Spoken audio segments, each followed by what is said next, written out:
கிறிஸ்துக்குள் அன்பானவர்களே, இந்த கால வேளையில் ஒரு வசனத்தை தியானிக்கலாம். சங்கீதம் 144:1 சொல்கிறது, என் கைகளை போருக்கும் என் விரல்களை யுத்தத்திற்கும் படிப்பிக்கிற என் கண்மலையாகிய கர்த்தருக்கு ஸ்தோத்திரம் என்று சொல்லி. ஆம் பிரியமானவர்களே, நமக்கு ஒரு போராட்டம் உண்டு என்பதை ஆண்டவர் இந்த இடத்துல சொல்லுகிறார். நமக்கு இருக்கிற போராட்டம் என்ன? அந்த போராட்டம் மாம்சத்தோடும் இரத்தத்தோடும் அல்ல.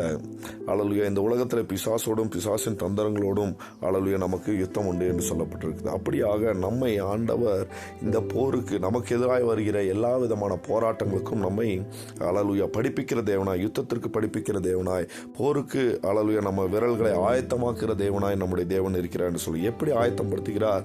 வேத வசனங்கள் தியானிக்கும் போது, அவர் சமூகத்தில் நாம் அமர்ந்திருக்கும் போது, ஒவ்வொரு நாளும் அவருடைய பிரசன்னத்தினால, அவருடைய வல்லமையினால நம்மை நிரப்பி அந்த யுத்தத்திற்கு நம்மை தகுதிப்படுத்துகிறார் என்று பார்க்கிறோம். நமக்கு இருக்கிற ஒரு முக்கியமான யுத்தமே இந்த மாம்சத்தின் சிந்தை, இந்த மாம்சத்தை குறித்த மாம்ச இச்சை, கண்களின் இச்சை, இந்த உலகத்தின் ஆசை, இவற்றை நாம் மேற்கொள்வதாக காணப்பட வேண்டும். ஒரு பக்கம் பிசாசின் தந்திரங்கள் அதிகமாக இருந்தாலும், இன்னொரு பக்கம் நம்முடைய மாம்சமே நாம் ஆவிக்குரிய வாழ்க்கையிலே பரிசுத்தமாய் வாழக்கூடாதபடிக்கு, ஆண்டவருக்கு பிரியமாய் வாழக்கூடாதபடிக்கு நிறைய இடங்களில் நமக்கு தடையாய் காணப்படுகிறது. அந்த மாம்சத்தை நாம் ஜெயிக்கிறவளாய் காணப்பட வேண்டும். இந்த உலக இச்சைகளை ஜெயிக்கிறவளாய் காணப்பட வேண்டும். கண்களின் இச்சையை ஜெயிக்கிறவளாய் காணப்பட வேண்டும். அதே சமயத்தில் நமக்கு கொடுக்கப்பட்ட விசுவாசத்துக்கும் நிறைய போராட்டம் உண்டு. நாம் விசுவாசத்திலே உண்மையாக இல்லாதபடிக்கு, ஆண்டவரை நம்பாதபடிக்கு, மனிதர்களையும் இந்த உலகத்தின் காரியங்களையும் அதிகமாய் நம்பி ஓடக்கூடியதான விசுவாசத்துக்கான போராட்டம் அதிகமாய் காணப்படும். இந்த போராட்டங்கள் எல்லாம் வரும்போது நாம் செய்ய வேண்டிய ஒரே ஒரு காரியம், ஆண்டவரை சார்ந்து ஆண்டவர் சமூகத்தில் அமர்ந்திருந்து வேதத்தை படிக்கும்போது, நான் உனக்கு போதித்து நீ நடக்க வேண்டிய வழியை உனக்கு காட்டுவேன்,